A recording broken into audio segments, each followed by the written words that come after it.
Pete had a get-together. He was going to have a party that Vivian wanted to go to, etc. He asked my mom and dad if they wanted to go. Dad went, and they didn't stay for long. He took a couple pictures because Dad had that nice 35 millimeter camera back then. Took a couple photos, and it just seemed like a lot of fun. California lifestyle thing. I thought, wow, Dad did that for 30 minutes and then came home. But at least he did it.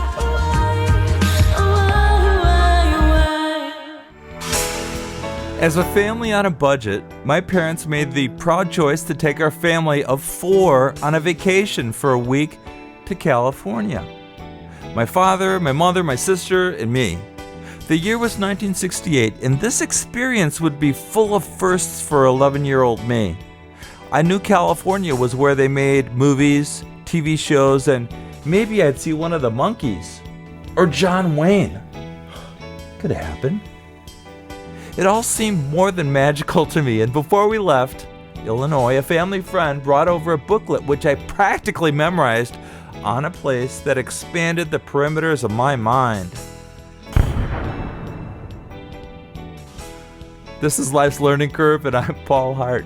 Stand by.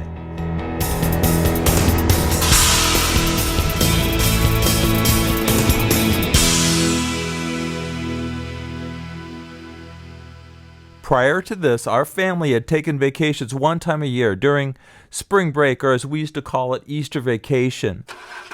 Usually my family of 4 drove our 1960 red Oldsmobile Delta 98 to the deep south. Back then, we weren't that well communicated and informed. And my parents had no idea that we were driving straight through the heart of Mississippi during the tensions of the Civil Rights Movement. Many stories there, but as they say, that's another podcast.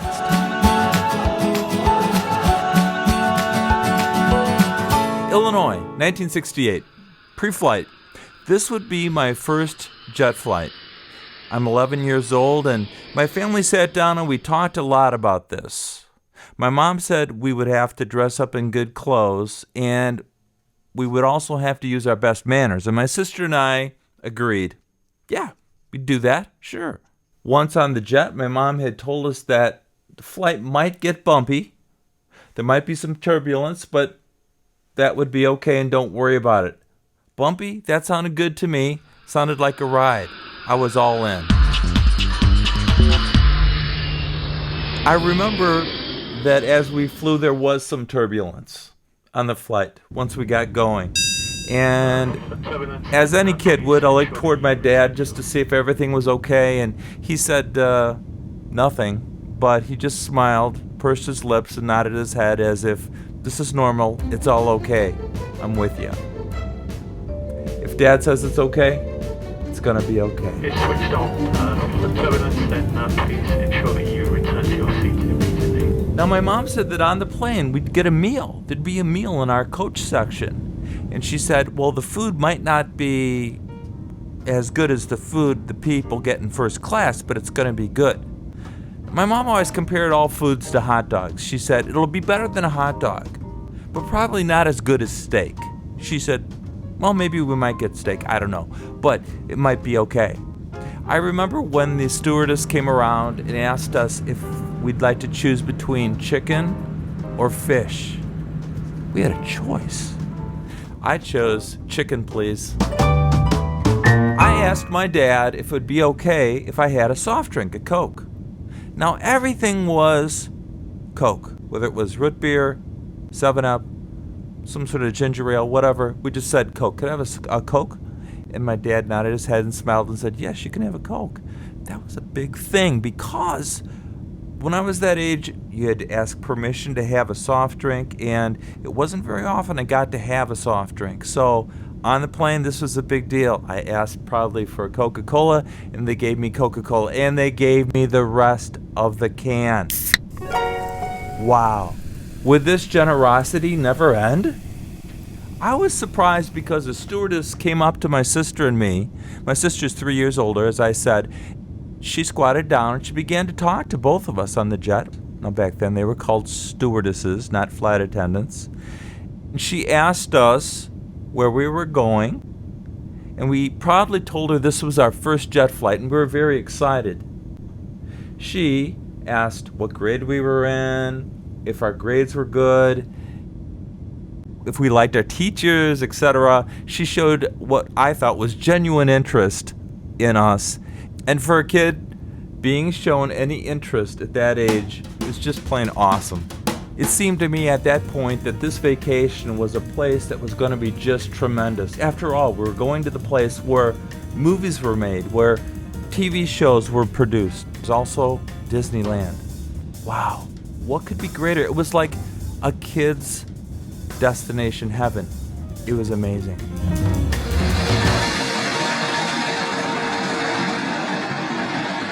Right now I want to go back just a little bit, one step backward before the vacation.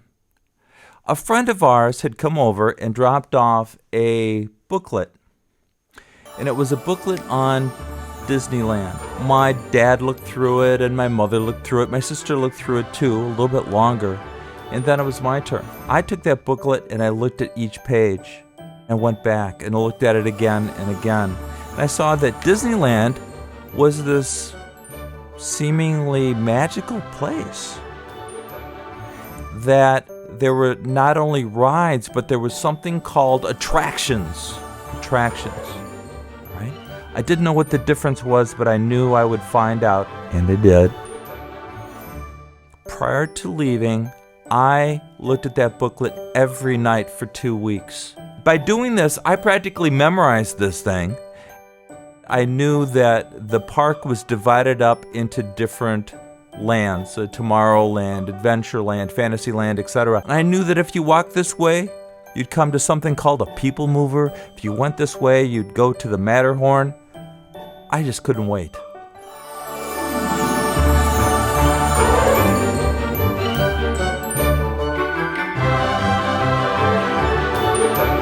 Soon we arrived in Anaheim, and we rented a car, and I recall we drove through California, and it had the tallest palm trees, or the only palm trees I'd ever seen in my life at that time. And it was amazing to me.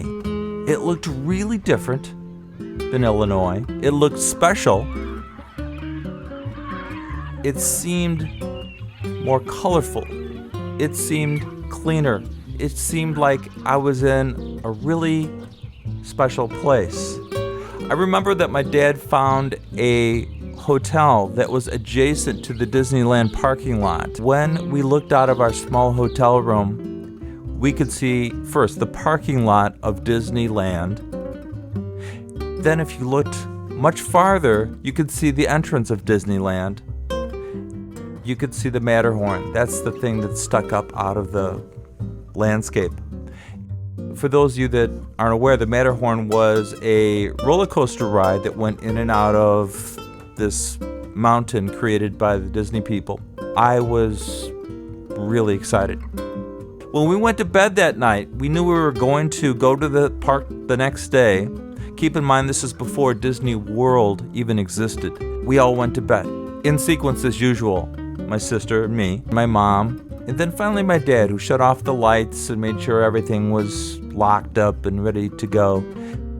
Again, so excited. I could feel the whole room just kind of relax, and pretty soon there was the heavier breathing. People were asleep, including my dad, and I couldn't sleep. I couldn't sleep at all. I couldn't wait to get to the theme park tomorrow. And I thought about it. It turned into that situation just like before Christmas, when you go to bed because you're anticipating so much. Your relatives coming over, your grandparents, your cousins, a nice meal, opening presents. It's going to be a special, special day. It turned into about 1:30 a.m. and I'm still awake. I believe I went to bed at 8:30. I'm still laying there. And I got up out of bed and quietly walked over to the window and pulled the curtains apart just a little bit. And in the darkness, I could see the long Disneyland parking lot and what seemed to be magic sparkling at the entrance to the theme park. But even at nighttime, Disneyland looked amazing. I didn't sleep very well that night. But when morning came, adrenaline kicked in, and I was ready to go. A word that was used to define the people that created Disneyland. They were called Imagineers. And I thought that was a great word, Imagineers. People that their job is to create something with their minds, but it might be a little bit of fantasy, a little bit of technology, a whole lot of this, a whole little of that. They get to create for a living. How fun, how great. I'd like to be an Imagineer.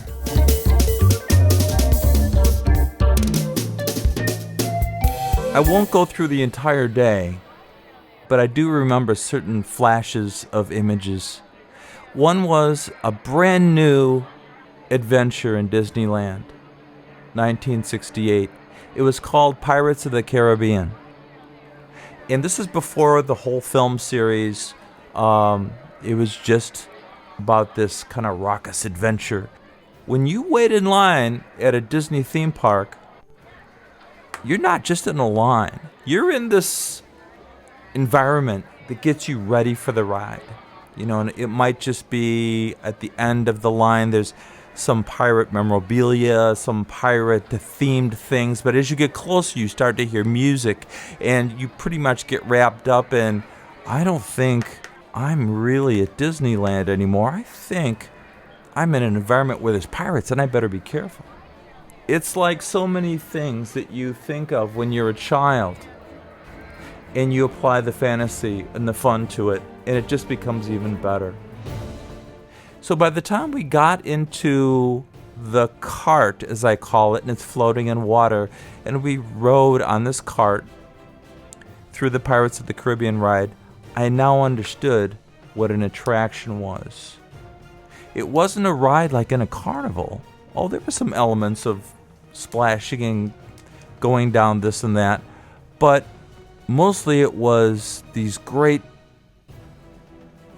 pirate images, and we called them animated robots. That's what my family called them back then.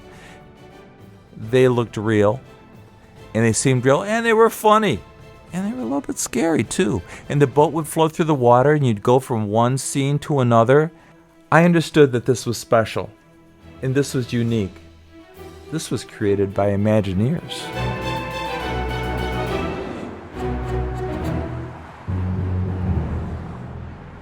From our Disney experience, we got into our rental car and drove to Hermosa Beach, which is a suburb of Los Angeles. Why Hermosa Beach?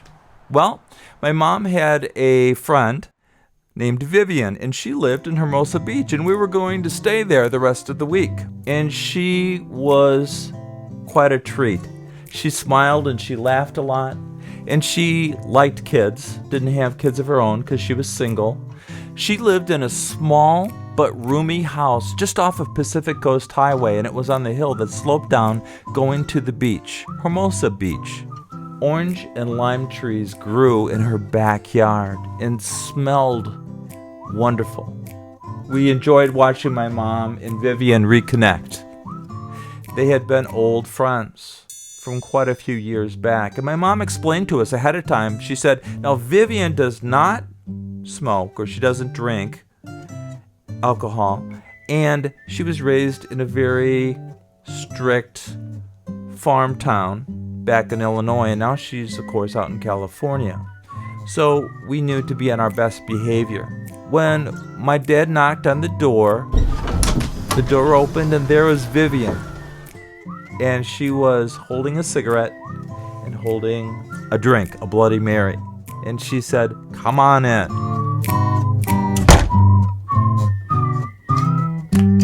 One of the most interesting things about Vivian was that she was a counselor at Hollywood High School. Now, a counselor does everything from talking to kids about problems or working through solutions to scheduling. So there's a whole, wide array of things they do or did back then.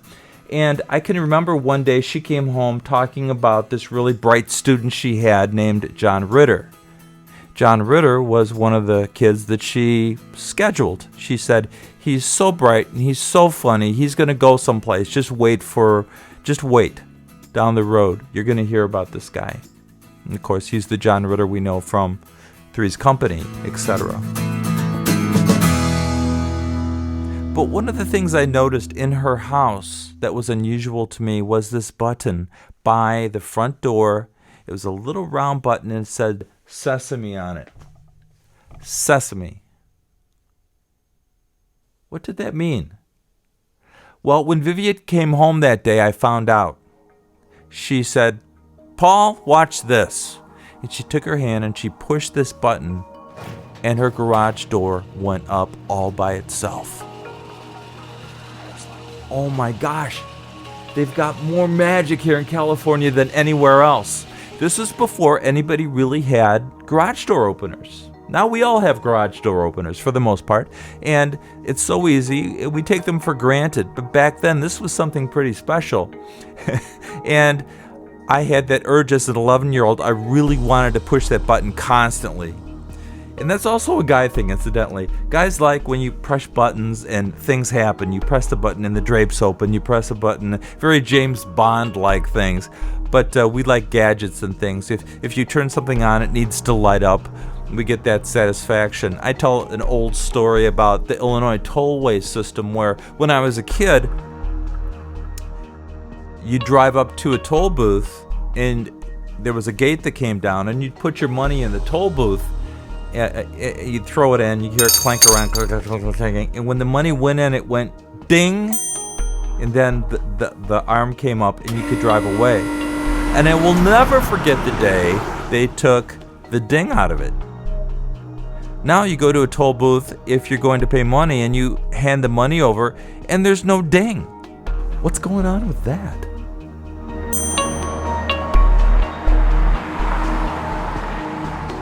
Now, one of the more interesting stories from our time in California that I recall had to do with my dad. My dad was a World War II veteran. He was in the Marine Corps. And he was on an aircraft carrier that went all over the Pacific. But for a while, they were stationed, or I shouldn't say stationed, but they were assigned to just go up and down the West Coast from Washington State down to the bottom of California. And when they did stop at port, they would often go in to port, and as my dad said, they would play a lot of baseball, they played a lot of cards, etc. to pass the time. But in Los Angeles, there was a man, probably a philanthropist of some kind, who opened his home, it was a mansion, opened his home to all the military. It was like a USO, but it wasn't USO, it was just this man giving a gift back to the servicemen. Come to my home, and my dad said there would be unlimited food and drinks and hospitality, and it was all on the up and up. There wasn't anything shady about this. He remembered this guy's name, and my dad had talked to him at great length over the years. And so he always said to my dad, "Bob, when you're in California, if you ever get back here, come look me up." So there's one day my dad got up. He said, "You know what? I'm going to go find my friend." And I believe his name was Ron. "I'm going to go find Ron." He said, "I've got his address." So we all got into the rental car and we drove and we drove. And back then there was no GPS, there were maps, but a map of Los Angeles is like reading a map of Chicago. I mean, it's big. It's quite big. So it took us a while, and we stopped at a lot of gas stations and asked for directions, but we finally found the block that Ron lived on. And these houses were beautiful. It wasn't in Beverly Hills, but it was another area of Los Angeles that just looked magnificent. It was gorgeous. We parked the car. My dad said, "Well, I'm going to go up and to the gate and ask." So I remember Dad getting out of the car, and we were excited for him because this seemed to be someone who was quite special in my dad's life. My dad's father passed away when he was 3 years old. So he oftentimes looked up to people that were good role models. mentors, as we call them today. It was a home away from home for some of these guys. So we waited in the car, and I can remember it getting hot, so we rolled the windows down. That was a strange thing. Normally we would sit and get antsy and want to get out and do things, but we were so excited for my dad. And suddenly we saw my dad, and he was coming back. And I'd say probably 45 minutes had passed. And he got into the car and he said, well, Ron passed away a couple months ago. And he said, gee, I wish we had come out here sooner. And that was one of the first times I thought to myself, I wish we had come sooner. Not because I needed to see California, but so my dad could see this guy, his friend Ron, one more time.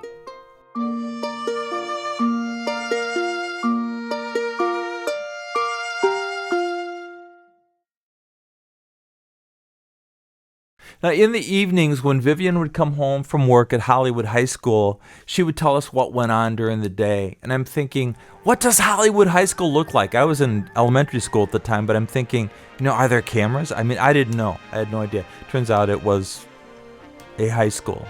She'd say, who wants to go on a tour? We'd jump into the car and we drove through downtown Hollywood. These are all the tourist areas. We saw the footprints at Grauman's Chinese Theater. We saw the Hollywood sign, which was super cool. I thought, I can't believe I'm seeing this. I'd seen it so many other places, in advertising and in promotions and things like that. We drove through Beverly Hills. We got to see the beautiful homes. She also showed us where a lot of the TV studios were, where Warner Brothers was, Paramount, etc., Gower Studios, Old Columbia, I think it was. That week, we took another drive around town. My sister stayed back. When we got home, she called my mom into the hallway of Vivian's house, and I remember hearing her crying. Sometimes we have memories of vacations and other things in life that are so clear to us, but when you talk to the person that was standing right next to you or right with you, it's a whole different story, and that's why I have my sister Sue here today to help clarify some of my California memories. What is your cat's name? Emma. This is Emma. That's Emma. And Emma loves TV for some reason. So That's right. I was telling everybody about your sunburn experience. Can you explain that? You have to remember, you were still, I don't know how old you were, maybe 11 or 12? I was 11. When I was 16, what I really cared about going to California was the beach. I just wanted to go. That's all I wanted to do. So I don't remember, I remember everything else, but that was the thing that really stuck out. I was 16, say no more.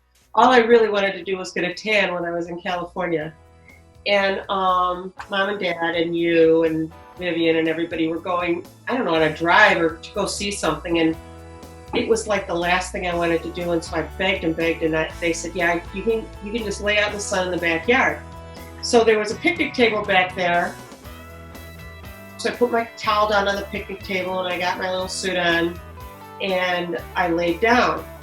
And at some point, the sun felt so good and it felt like I fell asleep. Until they got back. And it was apparently several hours. I was unbelievably sunburned just on my backside, but my whole backside, so that I was getting like cramps and like leg cramps and back cramps and So at night they decided that if they made a baking soda paste and put it on my back, that would help me. What was in the baking soda paste? Do you remember? Was it just baking soda? Baking soda and water, I think.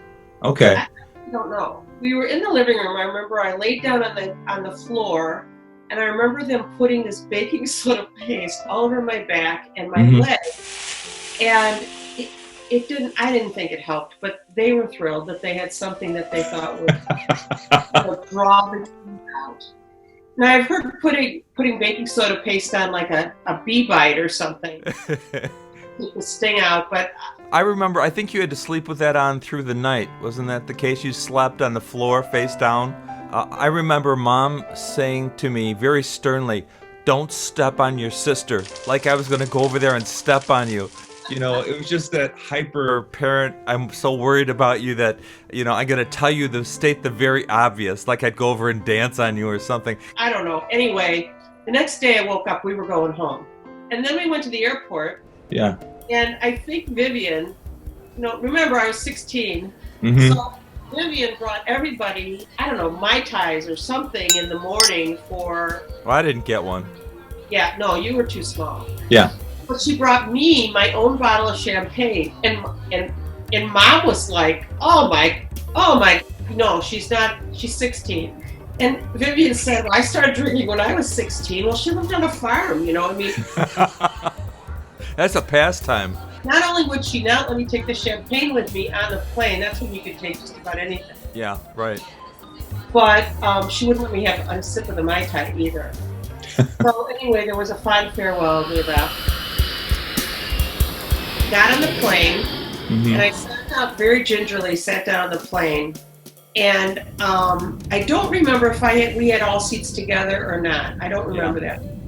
There was one of the attendants, the flight attendants, was a man, and he had a big black mustache. He looked sort of like Tom Selleck at that point.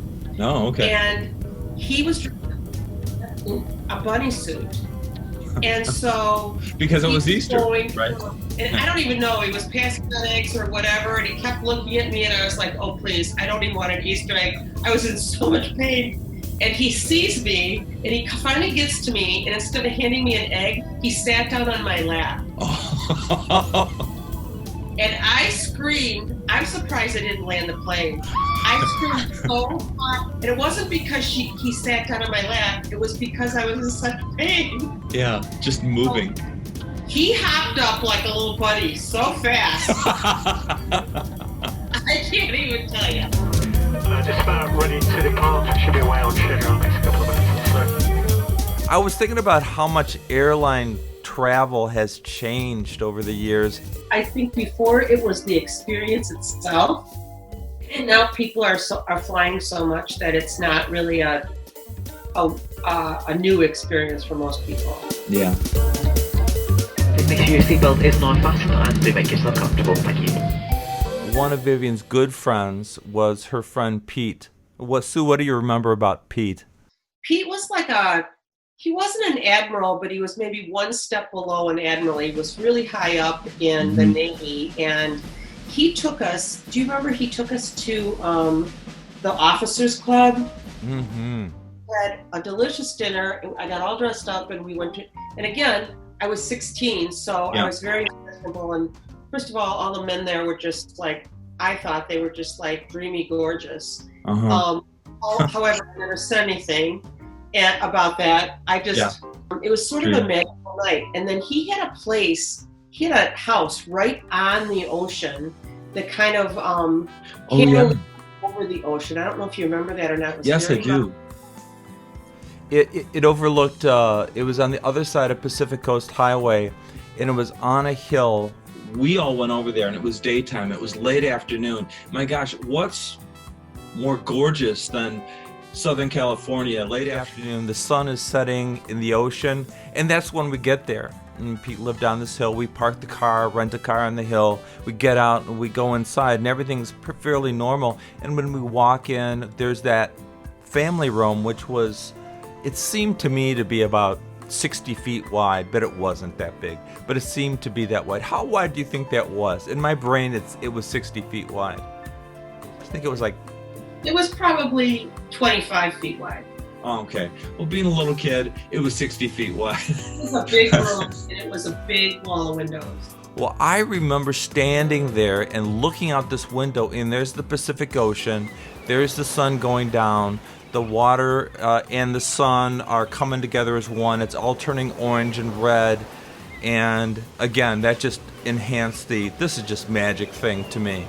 Yeah, I could stay there all day. And I remember maybe a night later, Pete had a get-together. He was going to have a party that Vivian wanted to go to, etc. And he asked my mom and dad if they wanted to go. And I remember Dad went, and they didn't stay for long. He took a couple pictures because Dad had that nice 35 millimeter camera back then. Took a couple photos, and it just seemed like a lot of fun. California lifestyle thing. I thought, wow, Dad did that for 30 minutes and then came home. But at least he did it.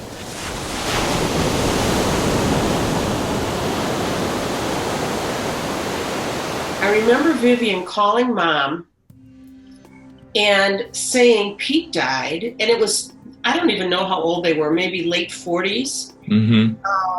And he had been murdered at his mountain house. Wow. And everything was still there, like his wallet was still there, nothing else was touched, he was just murdered. And so they thought that maybe, you know, like a family member did it, or somebody that knew him did it, because there was no sign of, you know, nobody broke in, no robbery, nothing. And they finally went up to look for him because he didn't show up at work. But yeah, they never really solved that mystery. And of course, you know, Vivian was heartbroken.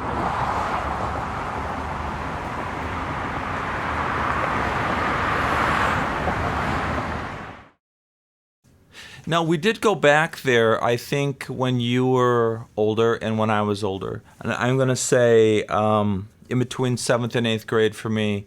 And we had a whole different experience. That's the time Mom got together with her ex-roommate from college, Holly Harris. Do you remember that?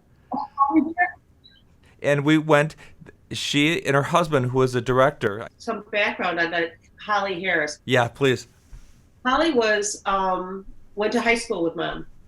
Okay. After high school, they both moved to New York. They were really... During the war, right? Yeah, and Holly had decided she wanted to go into show business. She wanted to be an actress. And Mom was a legal secretary back then. But anyway, Oh, okay. So Holly actually got some roles on Broadway and acted on Broadway. And so they knew all the big... Kiss Me, Kate. Yes, all the big stars at the time and everything. She did marry this guy, but this guy was a director that was well known. You just didn't see the movie. He helped direct Born Free. Oh, really? Yes. And they were good. Yeah. Did we? And I don't know if you remember. They had a huge boa constrictor. No, I don't remember this at all. Oh, yeah. And it was in the bathtub. I guess it was staying in the bathtub. And some... Was it guest or? The sofa on. And I yanked up my leg so fast I thought, a boa constrictor, I'm not happy with this. And then they had like a cougar or something caged out in the backyard. But anyway, so yeah, and they had a lovely home, really a nice home. We went to Universal Studios, and it was before Universal Studios was Universal Studios as far as the public coming for attractions and things like that. And it was more of a small back lot at the time. And we had lunch there. I remember it being really nice and cool. Just the weather was always really great when we were out there. We ate at the commissary. Open air canopy bus. Yeah. To some of the sets, and I remember seeing the house, the house from Psycho. Yes. And because I had just seen Psycho not too long ago. Still can't take a shower, right? Yeah, I'm not going in that house, but yeah. And then there were a couple sets of like westerns, you know, like western towns. Yes, and I thought westerns. Cool because you realized that it was just the facade. It wasn't anything behind it. And then I remember we went past the house of Leave It to Beaver. Mm-hmm. Remember the show Leave It to Beaver? Yeah. And it was all set. It wasn't just the house. It was like the whole sidewalk that they, you know, and the houses around it that they also filmed. Do you remember the closing of that show when he and Wally they were coming off the school bus and they would just roll credits as they walked home, and played the music, and he'd go up and down the curb. I don't know if you remember that one. Because it went to the music. It's pretty amazing.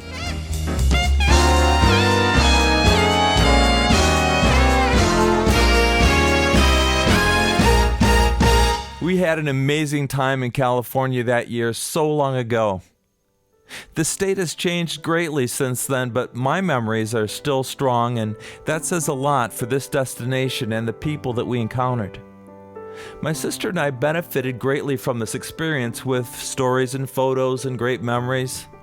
But I wouldn't be surprised if our first big family vacation to California in 1968 had a great deal to do with the people my mom and dad knew were already there.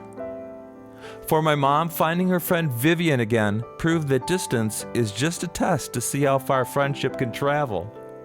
And for that man who gave soldiers a home away from home during World War II, I'm sure this reminded my dad that this guy, Ron, was a great mentor that allowed my father to see hope and great potential inside himself.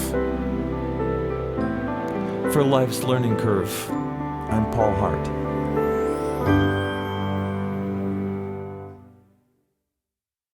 California sun, head to the Sunshine Coast, the place that I love most. Our show is assembled by producer Paul Hart, with assistance by Don Buck, Dave Charles, and S.T. Dog. We are mixed by Austin Rogan, technical director Heidi Cerner. Musical assistance by Riles Hartley. On this show, special thanks to Sue Hart. Visit our website, lifeslearningcurve.buzzsprout.com. Don't forget to choose the like or subscribe button. I'm Paul Hart, and we will be back soon with more stories from Life's Learning Curve. We're clear.